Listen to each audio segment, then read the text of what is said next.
Powered by the Montana Television Network. This is the 5:30 News on Q2, Montana's news leader. Good evening and thanks for joining us tonight. I'm Jay Cohn. And I'm Jeanelle Slade. Fire crews battle back against the stubborn Howe Ridge fire in Glacier National Park, now into its 5th day. As that fire still burns out of control on the west side of Glacier, this after leveling several historic park buildings earlier this week. A Type 1 incident team briefed on the situation today as the crew prepares to take over management of the fire later this week. That special team now assessing the resources at its disposal and trying to decide a strategy to move forward. Fire Information Officer Diane Sine says the fire continues to grow on all sides, but the rugged terrain posing a significant hazard to firefighters given the looming threat of falling trees and snags. Now, Sine says the park is thankful to get extra assistance from the Type 1 team and the additional resources they'll bring.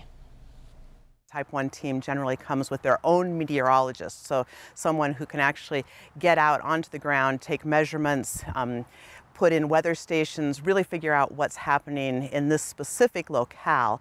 We'll have fire behavior analysts who will be able to analyze what's likely to happen based specifically on our terrain, our weather, our fuel loads. And now just 35 miles southeast of Lake McDonald, the small town of Essex is on heightened alert. Residents there now under an evacuation warning as the Paola Ridge fire edges closer to that community. The recommendation from the Incident Command and fire experts working the nearly 400-acre blaze. U.S. Highway 2 along the southern edge of Glacier remains open at this time, but drivers are asked to slow down due to smoke and emergency vehicle traffic. Now, the lightning-sparked fire has burned about 370 acres since igniting last week. Here's a quick look at some of the other fires burning in the state. Some of the largest fires north of Helena. The Shell Rock fire has scorched 300 acres, burning on state and private land. That's the blaze that's burning in and around the Beartooth Wildlife Management Area. And the Bacon Rind fire continues to burn in the northwestern corner of Yellowstone National Park. That fire has grown to nearly 1,400 acres tonight. Special water search dogs and dive teams with sonar continue the search for 2 men on Bighorn Lake, men who have been missing since a boating accident this past Saturday. Today, part of Bighorn Lake was closed to the public from 7 this morning till 7 tonight as this recovery effort intensifies. Authorities say future closures will be determined on a day-to-day basis. Now, on Tuesday of this week, divers began to use remote-operated vehicles that have the ability to go deeper than the divers and also illuminate the bottom of the lake. And these 2 land and water canine search dogs were brought in to help today. The National Park Service's Submerged Resources Center team has started to map deeper parts of the main lake channel this afternoon. Now, 1 woman died, another man was injured in that accident Saturday. Authorities still trying to piece together exactly how the accident occurred. 21 members of the Rocky Mountain College women's soccer team are back on campus and safe after a team outing turned bad. The women were rescued Monday from the Yellowstone River after their float tubes got stuck on a partially submerged tree and flipped several miles upstream from Columbus. Now, the group had entered the Yellowstone at the Holmgren fishing access point. We're told their inner tubes were tied together and snagged on the submerged tree. All of the girls managed to make it to a nearby island, and one had a cell phone to call for help. Columbus Fire Chief Rich Cowgert tells us this is the 2nd rescue this month in the exact same location. And the chief tells us the team was in good spirits after a safe return to shore. Tonight, reaction from the Eastern Montana bishop just 1 day after a Butte bankruptcy judge approves a $20 million settlement between the Great Falls Billings Diocese and victims of clergy sexual abuse. That lawsuit alleged multiple priests and nuns in the diocese sexually abused children for decades. 86 plaintiffs are involved in the 7-year-old lawsuit. Just months before jury trial were set to begin, the diocese filed for Chapter 11 bankruptcy protection. The following year, the diocese filed to dismiss that bankruptcy. Bishop Michael Warfel says then that the legal case was draining too much of the church resources that could go to victims. Today, the bishop calls this settlement this week just another step in a very long process. Some people, I guess, would think it should be celebratory and that it was approved. I see it more as a matter of one more step along a process. There's still some documents that need to be signed because of amendments to what was presented. But I see there's a lot of challenges ahead. The bishop says the monetary part of the settlement should be distributed in about a month.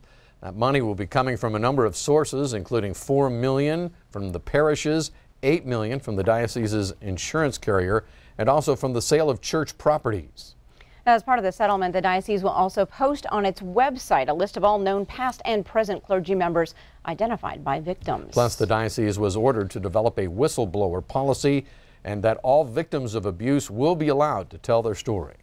In other news tonight, representatives for Senator Jon Tester say they do not condone a Pearl Jam concert poster depicting a burning White House and a dead President Donald Trump. The poster promoting Pearl Jam's Missoula concert on Monday was drawn by Delaware artist Bobby Draws Skullsbrown and posted to Pearl Jam's official Twitter account as well as the artist's Instagram feed. Now, that post tags several parts of the poster, including a flying Jon Tester jetting over the White House destruction on a tractor. In a statement to MTN today, Senator Tester's communications director Chris Marr says, quote, "We never saw the poster before the show and we don't like it, and we don't condone violence of any kind, period." Marr also says the Tester team designed its own poster for the event. He also stressed the concert was not a campaign fundraiser. Montana's suicide prevention advocates praising a new federal law that's designed to improve access to a national crisis line. Just yesterday, President Trump signed the National Suicide Hotline Improvement Act. This after it won near unanimous approval from Congress. The law calls for a study to determine whether it's feasible to create an easy three-digit number, easy to remember for that hotline. Now, Jess Hagstrom of Helena traveled to Washington, D.C. to support the bill last June. I think that a lot of people don't know the number 1-800-273-8255. Sometimes I even have to look at it to make sure I have it right. So if it's just like 311 or 511 or 711, it'll be easy. Montana consistently has had one of the 5 highest suicide rates in the country. According to the Centers for Disease Control, there were more than 260 suicides in our state in 2016. That's the highest rate in the country that year.